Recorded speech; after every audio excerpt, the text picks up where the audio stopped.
Hello.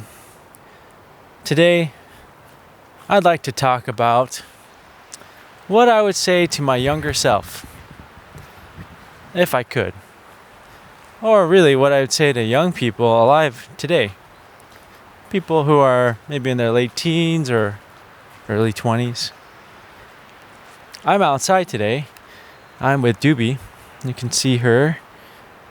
She's got her tail all the way curled up and a smile on her face. We've been walking probably half a mile so far, and it feels good. It's like late spring, early summer now. Well, one of the viewers on this channel asked me, what would you say to people in their 20s these days? Maybe to help them make sense of life. Well, that assumes that I've made sense of life, which is something that is a question. I mean, have I made sense of life? I don't know. I have lived twice as long as someone who's 20 years old, but it doesn't mean I figured it out. I don't think you ever really figure out life. I think that you learn you learn from your experiences, or you can choose not to learn from them and just keep repeating the same experiences. But you could learn from your experiences and make choices that are different.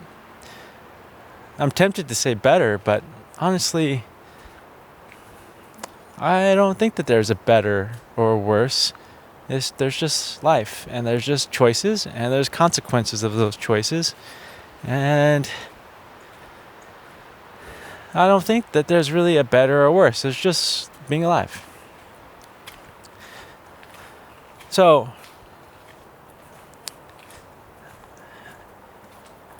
this whole premise of me imparting some wisdom on someone younger than me, I don't think I agree with. But I can share my thoughts and experiences, because that I can do. But I don't think it means that my thoughts and experiences are greater than or less than other people's. I think they're just part of being alive. Doobie is pooping, so I gotta pause this. So I'm back. Doobie did poo, and now we're back on the trail. So I was saying that I don't think one person's experience is more valid or wise or foolish or invalid compared to another person's experience. But I can share my experience and my thoughts and my perspective. Maybe somebody finds that interesting. Maybe someone finds some value or wisdom in it. So, yeah, let's share it. Plus, that's what I like to do. That's this channel.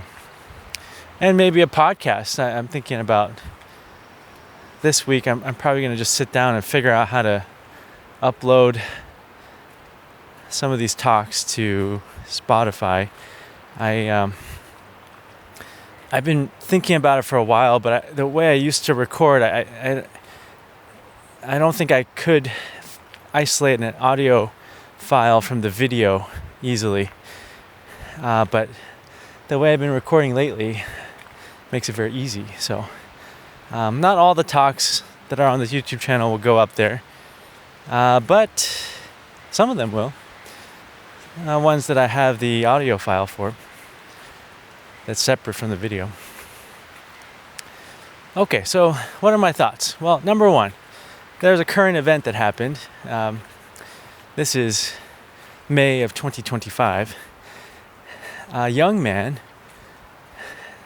decided to blow himself up in a car bomb in Palm Springs, California, blowing up an empty in vitro fertilization clinic on a Saturday morning. he died in the blast, and he wounded 4 other people. Luckily, no one died. Now, what's interesting about that, despite this being a terrorist attack in the United States, in Palm Springs, California, of all places, is the person who did it. And he made this website explaining why he did it. And I found this very interesting. So I'm going to spend some time talking about it because I think that this kind of highlights some problems that the younger generation is having. This man made a website saying that he's a pro-mortalist. Never heard of that before. He explained that a pro-mortalist is a negative utilitarian.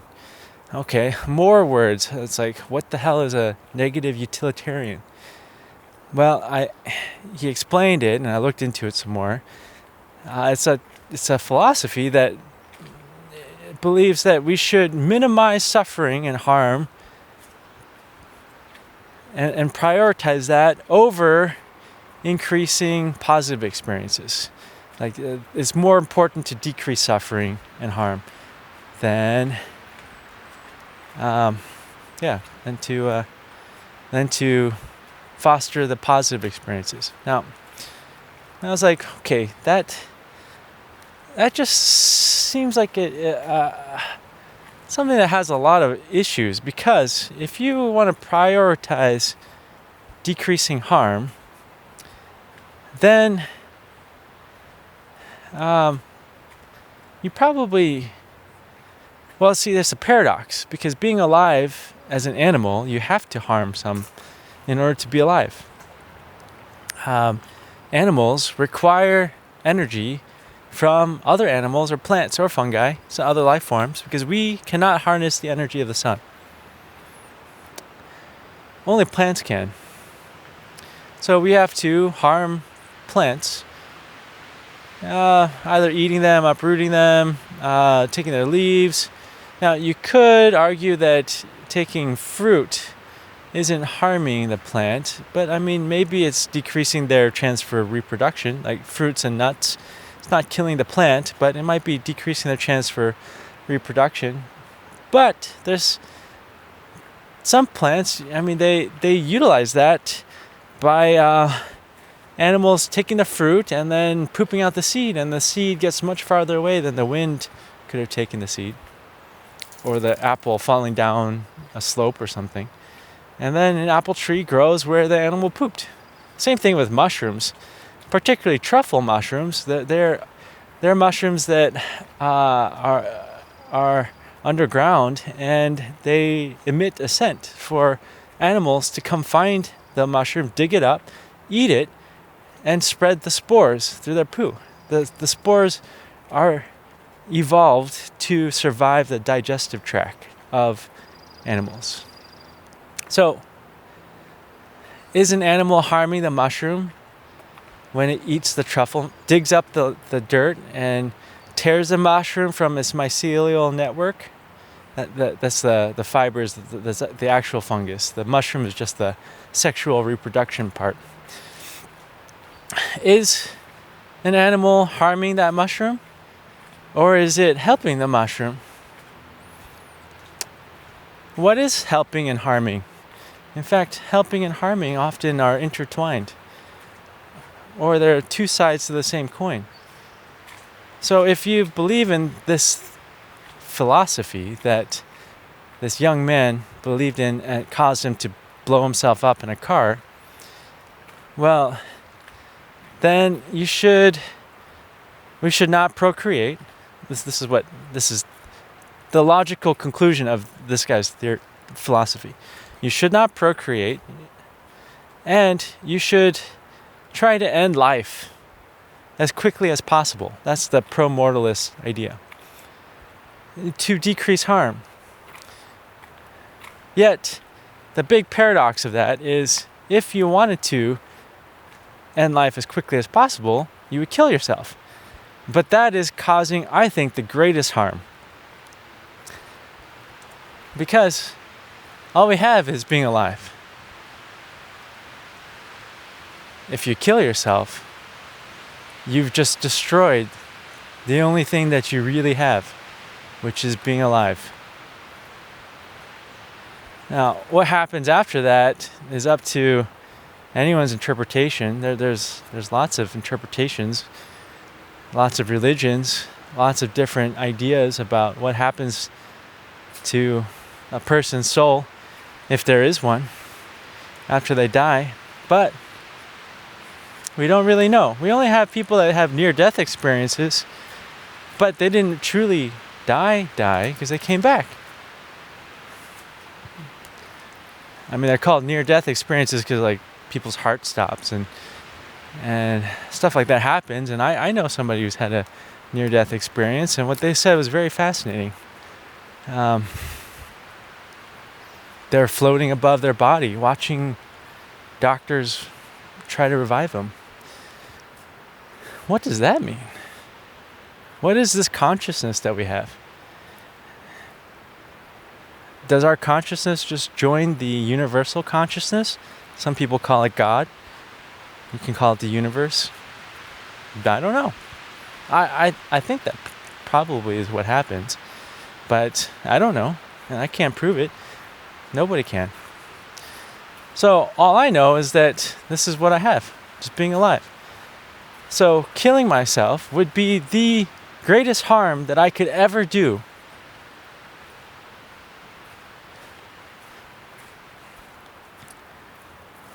So this guy says that he wanted to decrease harm, but he killed himself. But let's just say that that's not the greatest harm you can do. This guy said he wanted to decrease harm, yet he blew up a bomb that wounded four other people that would not have suffered from injuries and been harmed had he not blown up the car.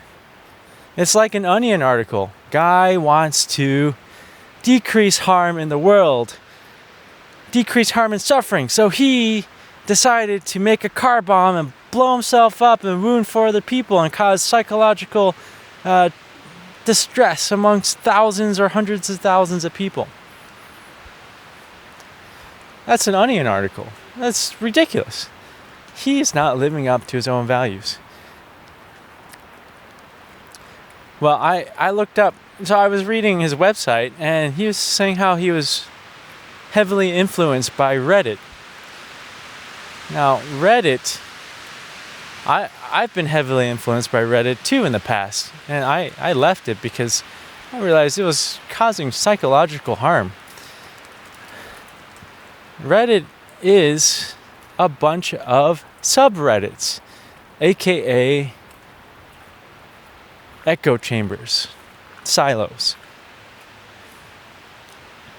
You end up hearing all these opinions, and it's emotional, an emotion hijacker, also emotion contagion.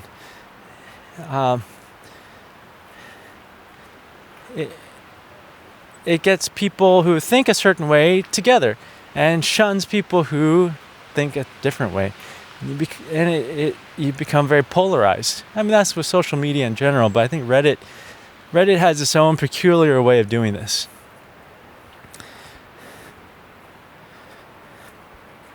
Well, he was very heavily influenced by Reddit.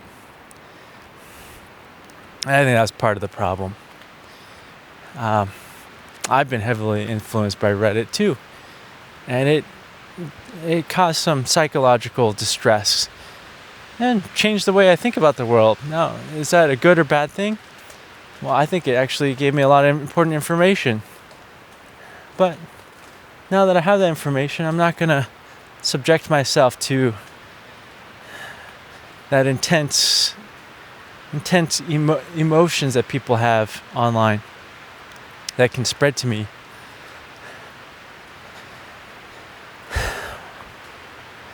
Well, looking at this guy, I can see how it must be really tough for someone who's in their late teens, early 20s.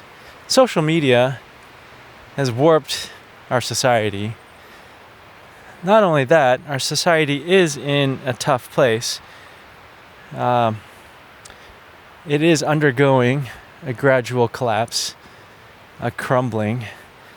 And the reason for that is that, well, I would say there's two reasons for that. And I've talked about this many times. One, we have, oh, hold on one second. Baby girl, it's a big dog coming. Let's come over here. Hello. It's okay, girl. It's okay. Hi. Okay. The reason for that is, one, we had a natural inheritance, a one-time inheritance of millions of years of energy stored in, millions of years of sunlight energy stored in fossil fuels. And we are using them up. And the easily accessible sources are already tapped. And so now the sources that are left are harder to get, requiring more fossil fuels to extract the fossil fuels. So you get less return of energy on investment. That's leading to a deterioration in the quality of life. Okay, so that's one. And then the second is a more longer term. The way of life that we've chosen to do, which is this totalitarian agriculture that involves cutting down forests to grow a bunch of food, monocultures, it destroys the land. It destroys the habitat for wild animals, wild plants, and the soil eventually degrades, that you can't grow the food that you want after a certain amount of time. Now, we have used fossil fuels to replenish some of the nutrients in the soil, but like I said earlier, our fossil fuel use is decreasing because, well, we've used a lot and we've extracted a lot already.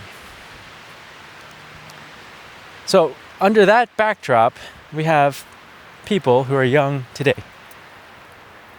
Teenagers, 20-year-olds. They may not realize that that's the backdrop, but they can feel it. I can feel it. I think everyone can feel it.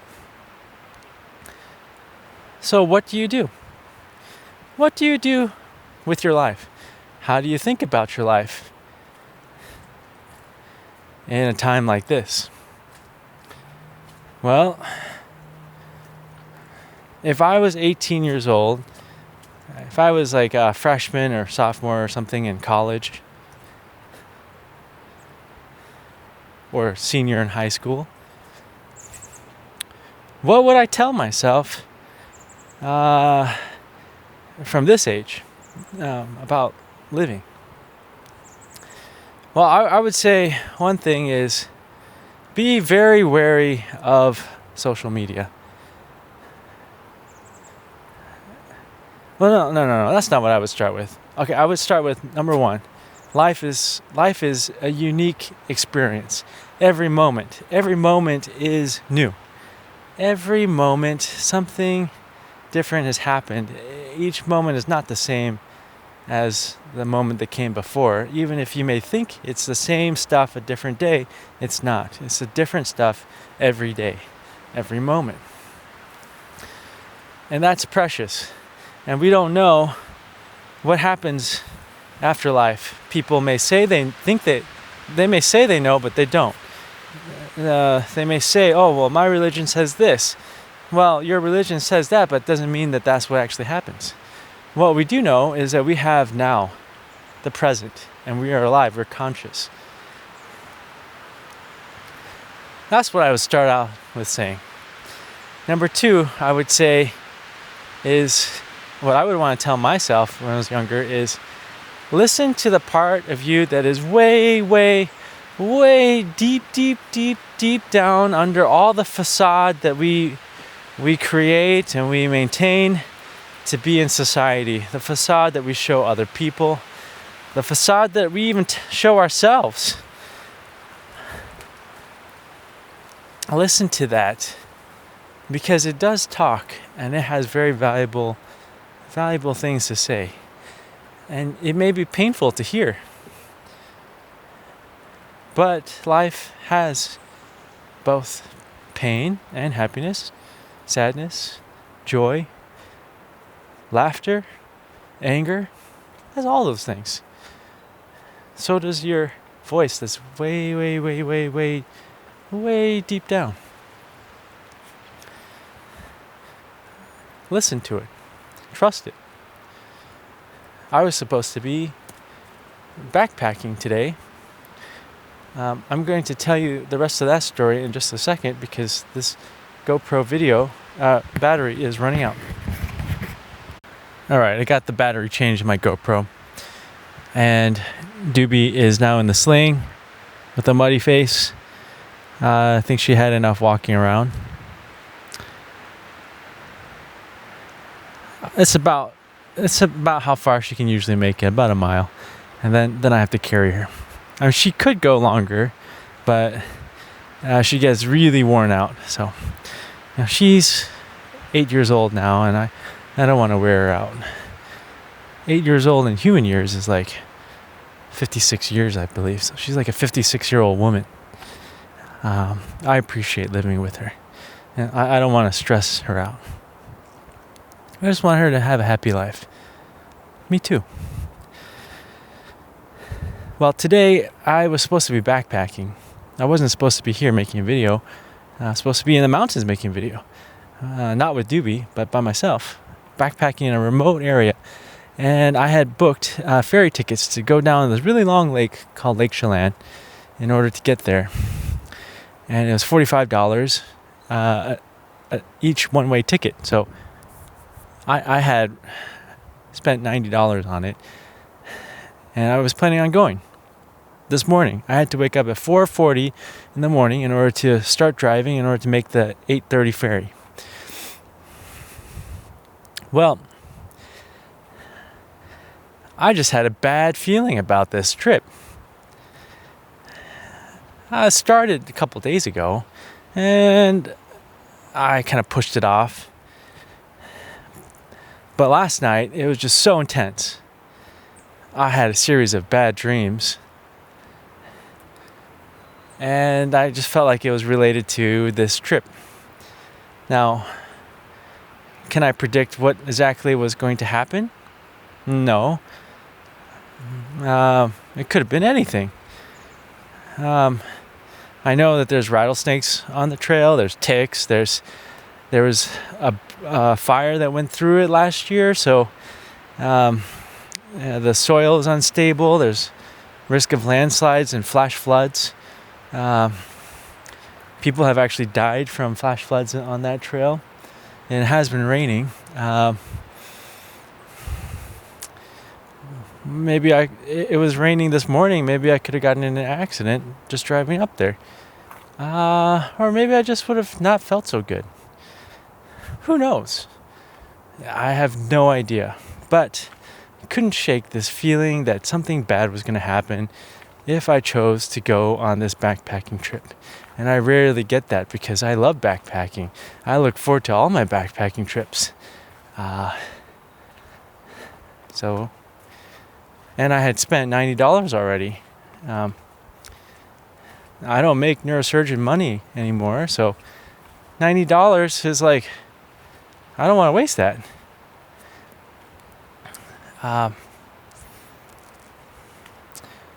Well, it was like 4:20. I was like, well, I'm awake. I don't feel good about this trip. And if I have to go, I got to go in 20 minutes. And I knew that deep down, I did not feel good about this. But part of me was like, well, there's a FOMO, fear of missing out. I might miss out on something. Well, then I thought, well, I might miss out on something that would be very unpleasant. And then I was like, you know what? I'm just going to trust myself. I can't really predict exactly what's going to happen in the future because time doesn't work that way. But I feel like I can feel the future a lot of times. And I think everyone can. I think our consciousness can kind of sense things that are going to happen.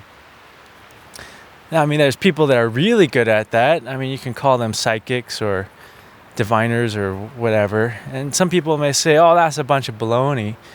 But I think that there's something to it. And I think everyone has that capacity. Just some people have honed it into very, very sharp edge. And they can really tell things that are beyond the explanations of science today. I really believe that is actually the case. But I think it's not just psychics and diviners and people like that. I think everyone has that. I think it's the consciousness that's in us, and that's in everything.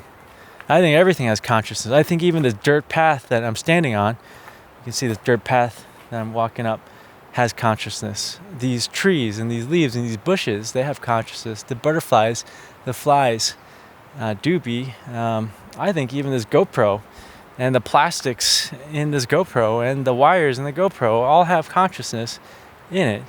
And I think there's consciousness in us too. And I think that consciousness transcends time. But we experience time as a one-way arrow. As a human being, our experience of life, of the consciousness that is us, that is in everything, I think experiences this life as a human being through this framework that is. I think it tricks us into thinking that it's very limited.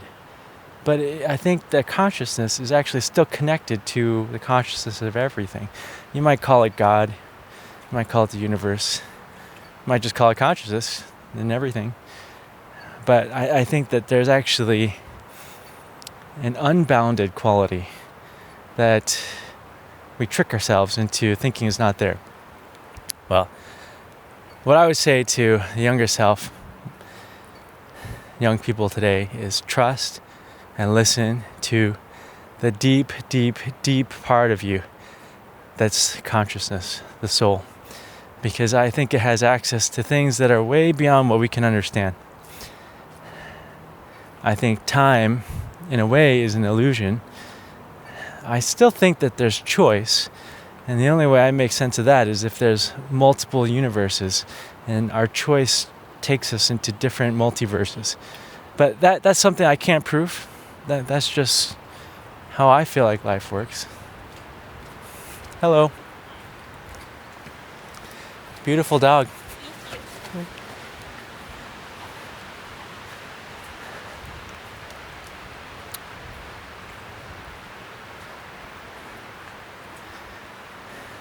So I did not end up going on that backpacking trip. I've got several more backpacking trips planned, and that's okay. It's okay I missed out on this one. Or maybe even saying it that way is not the right way. I chose not to go, and I'm living this multiverse, this universe where I did not go. And I'm making this video, and I like making this video, and I like being with my dog. I think she's glad that I didn't go. So, okay, those are two things so far. One was every moment in life is different. Being present, the present is all we have, all we truly know. We don't know what comes afterwards.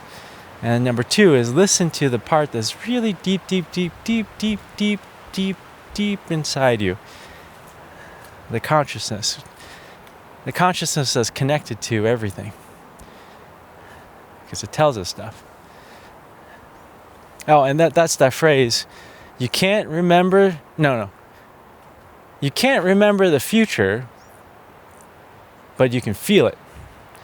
Like you can remember the past, and you can feel the past, but you can't remember the future because it hasn't happened yet, but you can feel it. And also, I would say the future is not set. You can choose. Now, there's people that write on here, well, did you read Robert Sapolsky's book on how free will is an illusion? I think that's a major cop-out. And I listened to him talk, and I don't think his explanation cuts it, because it's still stuck in reductionism.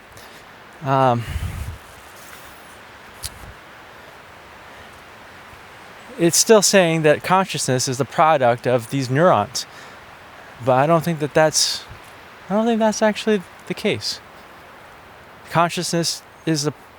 He's saying consciousness is like the product of neurons firing in a particular pattern. I don't think that's the case. Plants don't have neurons. I think they have consciousness. I mean, there's people have done experiments on plants trying to understand if they have feelings.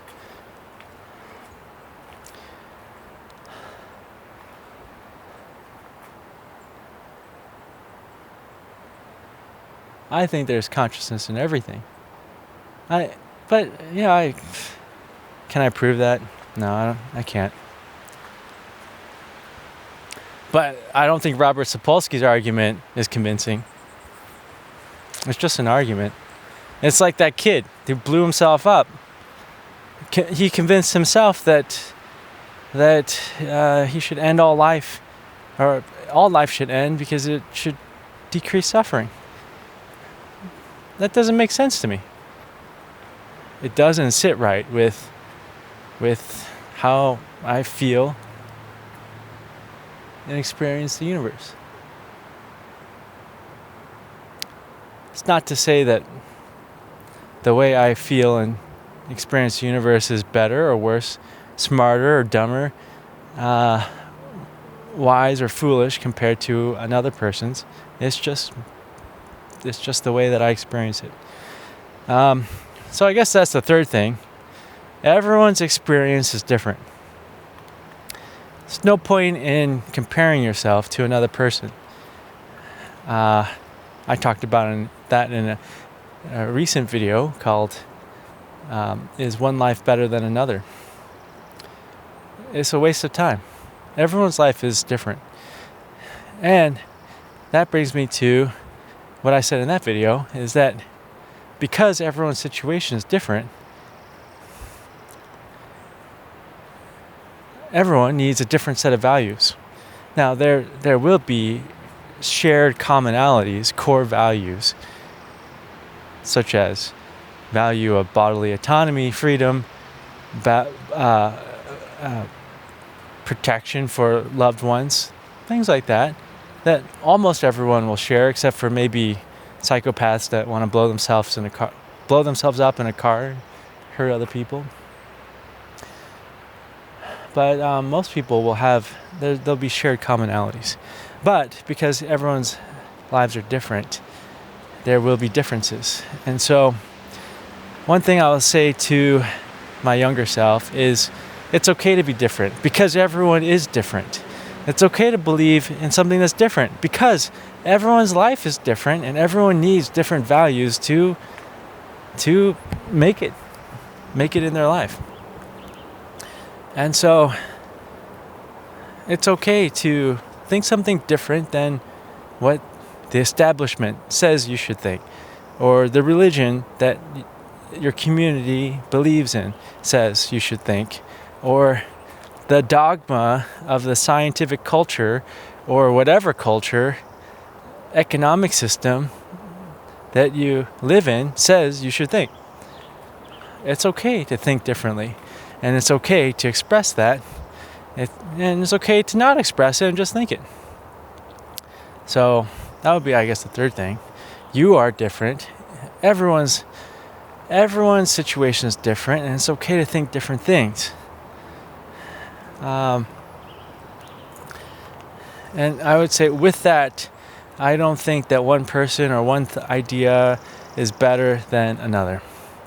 They're just ideas. We're just people. We're just life forms on a planet that is 4.5 billion years old.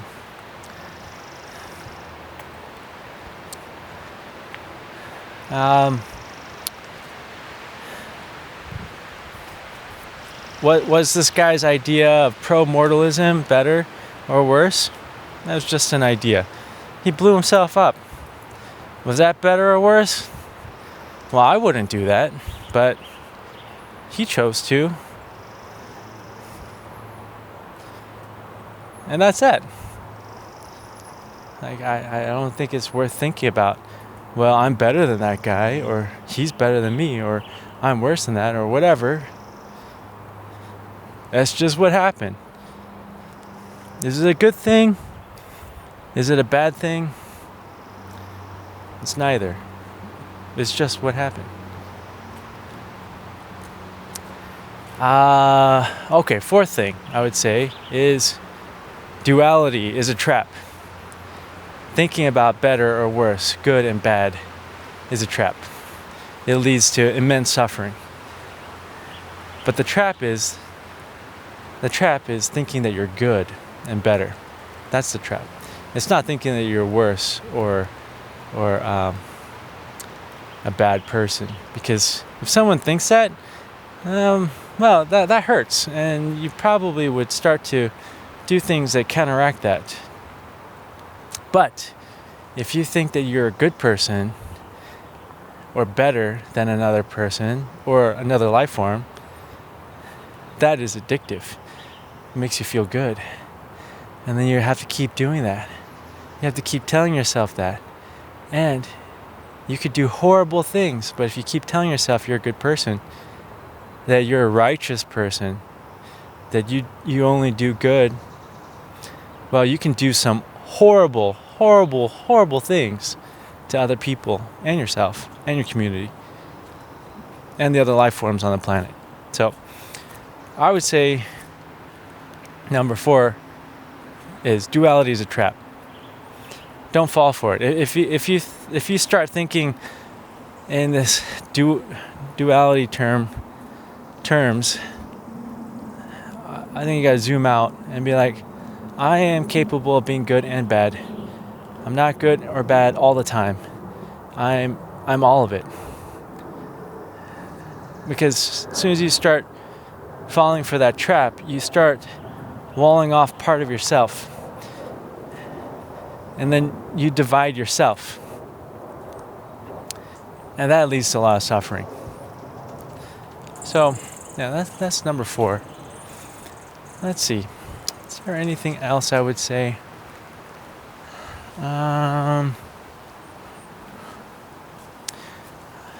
Oh, yeah, I would say take care of your body. Because our experience of this life is really shaped by the health of our body. I have a creeping suspicion that a lot of the malaise or bad feeling that I've felt over the last 2.5 decades is that I didn't get enough sunlight. I didn't have enough vitamin D in my bloodstream. Vitamin D is a hormone. It's a vitamin, but it's also a hormone. And it affects all different parts of the body. When I was a kid, I was outside all the time. I felt great. But as soon as I went to college, I've been indoors almost all the time, studying. Then I went to medical school. Then I was in the hospital. Then I was in the operating room. There are no windows in the operating room. And I didn't get much sun. But vitamin D affects so many things. Not just your bones and your muscles. First of all, it can make your bones weaker, more prone to fractures. It can affect your muscles, and your muscles have trouble maintaining strength. But beyond that, it can affect the quality of your sleep, your sense of well-being. Sleep is so important. Oh, there are some salmon berries out. Excellent. Hold on, we're going to take a break. We're going to take a quick intermission and try a salmon berry. I'm trying to find one that is ripe.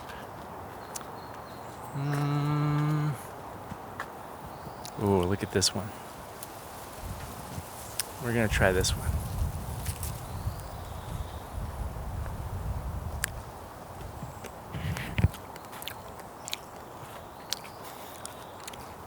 Still a little bitter. I think it's a little early. I mean, they usually look a little oranger when they're fully ripe. But I'm happy that it's almost time. They're one of the first berries to come out.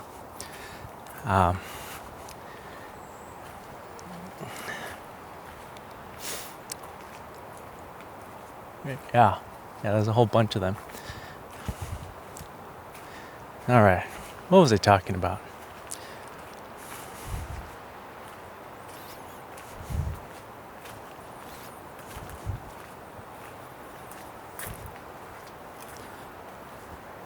I don't remember. I was talking about duality.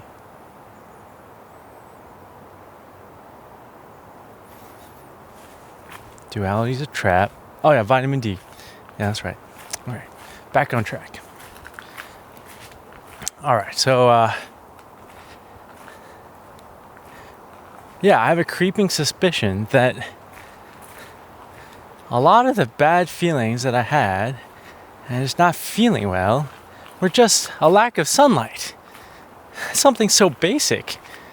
And you can supplement vitamin D by pills. There's vitamin D2 and D3. Either one would work. And I've been doing that supplementation now for like 2 weeks, and my mental state, I think, feels improved. I just have a better sense of well-being. Sleep is better, but last night I had bad dreams, I think related to this trip that I was going to take and I chose not to. But overall, I've been sleeping better and feeling better. And I was like, is something as simple as not enough sunlight or vitamin D, maybe did that shape my life? Well, it goes way beyond just vitamin D. I mean, it goes to sleep, to diet. Diet is so important. Having the right amount of salt, not too much, not too little. Avoiding processed foods if you can, and I mean you should.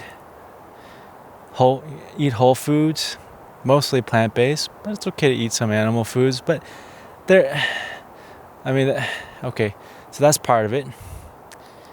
We're gonna come back to that, the food system. Spend time outside, and then really listen to yourself. So all these things that I talked about in the Help Your Body Heal series. Because that affects how you perceive life and the universe. If your body is hurting, well, that's how you're going to perceive the universe. If your body is breaking down, well, that's how you're going to perceive the universe. If your body's healthy and feeling good and strong and well rested, well, that's how you're going to perceive the universe. So I think taking care of the body, getting enough sunlight, or vitamin D if you cannot get enough sunlight, it's really important.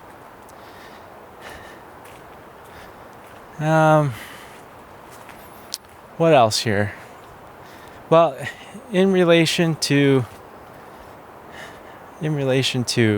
food systems, our social system, our culture, that's based off of the civilization that's based off of totalitarian agriculture, like I mentioned earlier in this video, is unsustainable.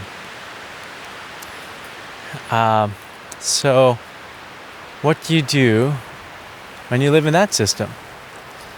So this is probably getting to one of the last parts of this talk. Is okay, yeah, you can listen to yourself, you can live in the present, you can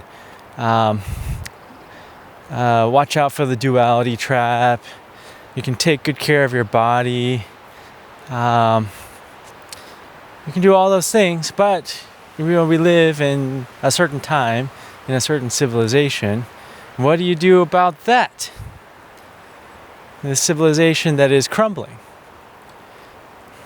for the various reasons I talked about already. Well, you could spend your life trying to save it. I think that's a waste of time and energy because it's not savable, the civilization. It is unsustainable. You could spend your time trying to destroy it. Well, it's going to destroy itself, so why hasten it? Now, that's what some people believe, accelerationists. They believe that it's going to implode, so it might as well implode earlier. That's kind of like in the same vein as the Pro-Mortalist. I don't think that's the answer too.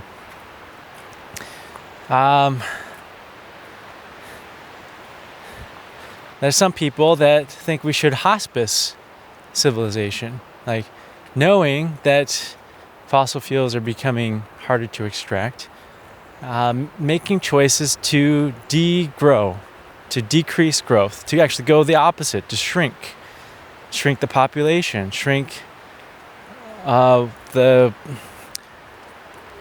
quality of life that we have, the technology that we use. I think that sounds like a pretty reasonable idea, but I don't think people will actually go along with that, because that means decreasing the quality of life. That means making your life less convenient than it was before, and I honestly don't see people doing that. So you want to commit your life to doing something that people are going to vehemently oppose? It's up to you. I mean, of those three options, I think that actually probably makes the most sense, because that's what we're going to have to do. I mean, no, that's what we could do. I think the most likely option is that we're all going to drive off the cliff with the tour bus van with the pedal all the way down, and it's careening like 120 miles off of these cliff roads and busts through the barrier and goes off the cliff. And it'll be a very turbulent ride down. And if anyone survives, it's probably only going to be a small fraction of who's alive today. I think that's the most likely scenario. So, in light of that, what would I tell a young person? Well, I would say find joy in being alive. Find joy in just being present. Like here, I'm in this beautiful forest with my beautiful doggie. We are both experiencing the wind go through these tall trees and surrounded by green, by life. Both Doobie and I are living through this crumbling of this civilization, but I'm happy right now. I think finding your way through it, finding joy, creating joy. Being creative brings me joy. It might bring you joy too.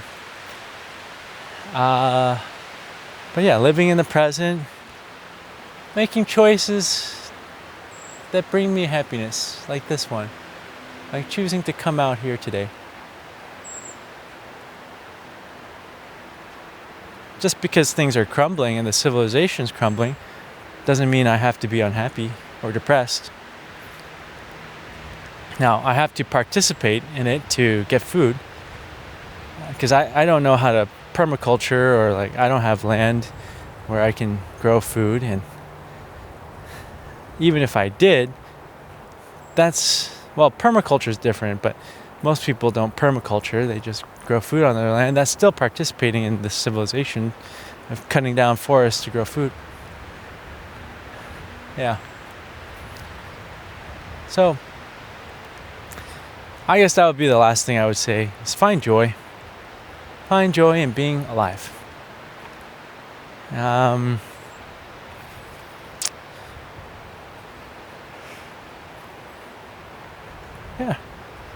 Those are the things I would tell my younger self and somebody who's young today. Well, if I was alive at a younger age now, I would say that. And I would still say that to my younger self, my 18-year-old self in college. I would say the same thing, and I think that would made me choose a different path.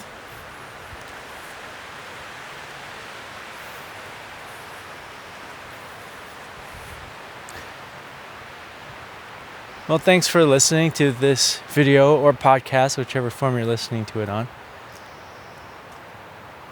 I'm happy to be alive, and I'm happy you're alive. Bye.